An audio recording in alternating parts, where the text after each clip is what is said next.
Fellow Ambazonians and stakeholders, thank you for coming. God is on our side. The spirit of our brave warrior ancestors has anointed this generation to be the finishers of our liberation quest. The world changed in February 2022, and our liberation endeavor has been altered by the emerging geopolitics on our continent. We have endeavored to reposition ourselves correctly within the labyrinth of new complexities. We have made our choices to stand with the devil we know than the angel we do not know. We have benefited from the providence of God's supreme hand that is creating room and opportunities for Ambazonia at this time. The least thing we need now is chaos and self-inflicted wounds. Our struggle on the continent is now enjoying the greatest attention from some of our traditional allies. The era of complacency, where Southern Cameroon's Ambazonia was left in the corridors because the room was filled with La Republican charlatans only, is over. No wise man will take us for granted again. We matter now as a nation more than ever before. We have proven this not just by our mettle in battle, but by our mastery of the new or the now geopolitics and the wisdom of our strategies within the diplomatic corridors. The consensus now building in Western capitals is that not working with the Southern Cameroons at this time will be making a grave mistake. Our strategic engagement with the relevant power brokers in the conflict between the Southern Cameroons, Ambazonia, and La Republic. Within the past 3 weeks, I have held about 17 strategic meetings to promote our agenda. I want to appreciate those who are now listening to us, those who are taking actions in favor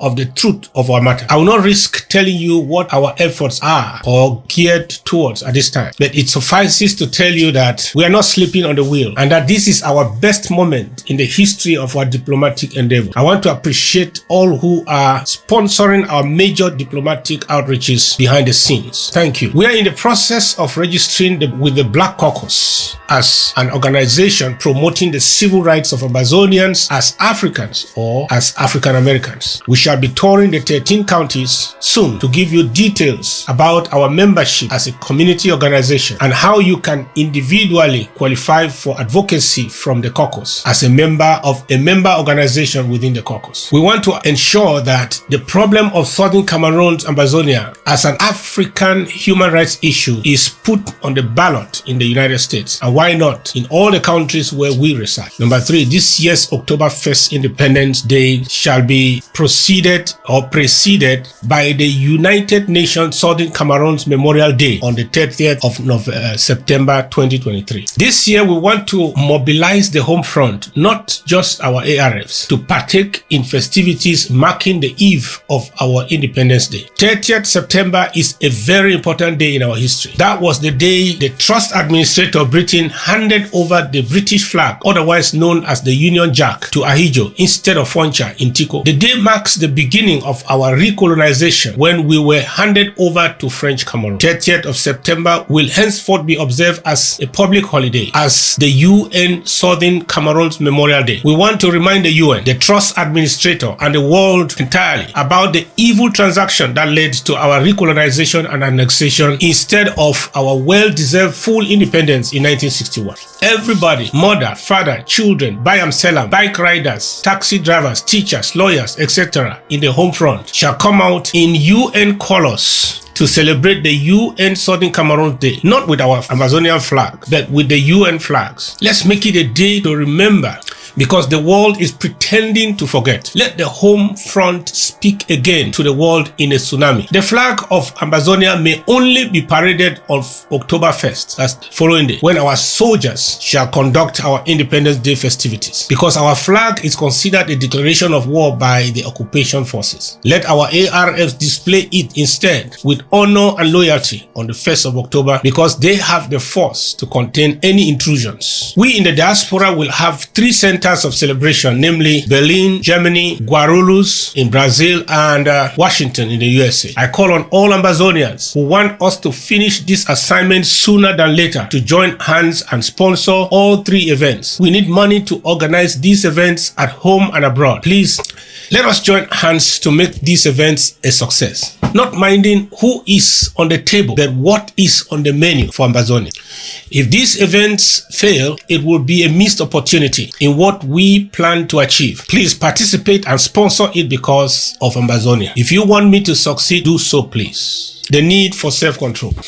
The revolutionary is one who says justice now or never, and the sword is the symbol of justice. Every revolutionary is a sword in action. When a revolutionary speaks, he wields a sword. When a revolutionary acts, he wields a sword. And even when he is silent, that silence cuts deep like a sword. Passion is the oil of the revolutionary sword. Passion without knowledge can result to a misuse of the weapon in our hands. I give you examples, practical. You may say you are trying to defend me, but you end up stifling the struggle. Or you may say you want to correct somebody, but you end up discouraging and defunding the struggle. Or you may say you want to change or challenge your colleague, retaliate or get back at someone who offended you yesterday, but in reality, you may get by the unintended result. Every medicine has its side effect. That is why it must be prescribed by a learned doctor, because if the side effects will outweigh the benefits, it would be wrong to prescribe the medication to anyone. Wisdom is therefore the key for those who are given a sword, who carry a sword in their hands or in their mouth. What if you are fighting for me, but your actions, words, and behavior end up destroying the very work in my hands? Can a wise man manhandle his wife that is pregnant full term? No. But despite your good works, some of you in your zeal, you are weakening my hands by overloading me with self-inflicted wounds to resolve instead of being laser focused on the enemy.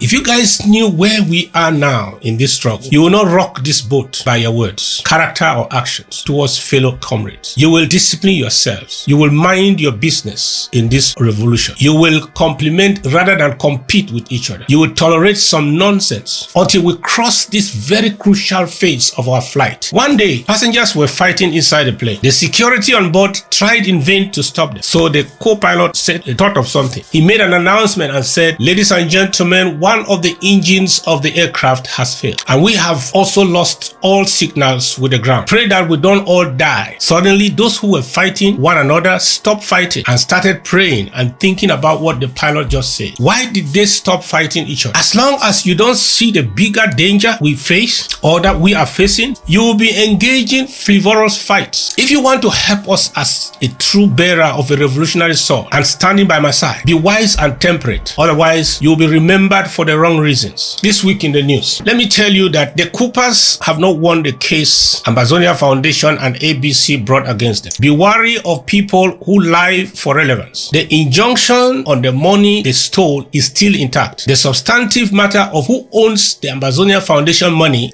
and property has not been decided by the judge or any judge. The decision of the judge on Tuesday was a ruling on a preliminary objection by the Coopers, where the judge said, though the majority voted the Coopers out of office, the bylaws as doctored by the former chairman Richard Yengo Tangu specifies 2 days of notice be given before a meeting to dismiss members. The judge ruled that on the objection, stopped further hearing of the substantive issue and recommended that we go back and do the necessary and convene in accordance with the mystery bylaws that Richard Yengo Tangu brought to court. Hence, the substantive matter shall be heard after all is done as prescribed by the Yengo Tangu's bylaw. If you hear them say they have warned Dr. Sako, remind them that Sako was not in court with them. Ambazonian Foundation was. If they tell you the court in the US has declared them as the legitimate IG, tell those stinking liars you cannot write first school living certificate and pass GCA level. The case in court had nothing to do with the interim government, and the learned judge told them that if they can only have a feel-good moment in the struggle by lying to themselves about how they won Dr. Sako in court, and they regurgitate such lies for a political survivor, then they are really emptier and more miserable than I thought. Let me tell you what happened in court in a parable. You took a case to your disciplinary master about somebody that stole your book, and at the opening of the hearing, the thief tells the disciplinary board that according to procedure, you were supposed to put your complaint in handwriting and send it through the class teacher for the matter to be heard. So the disciplinary board dismisses the substantive petition and asks you to go back and do it correctly before you come back. All of a sudden, the thief begins to rejoice, saying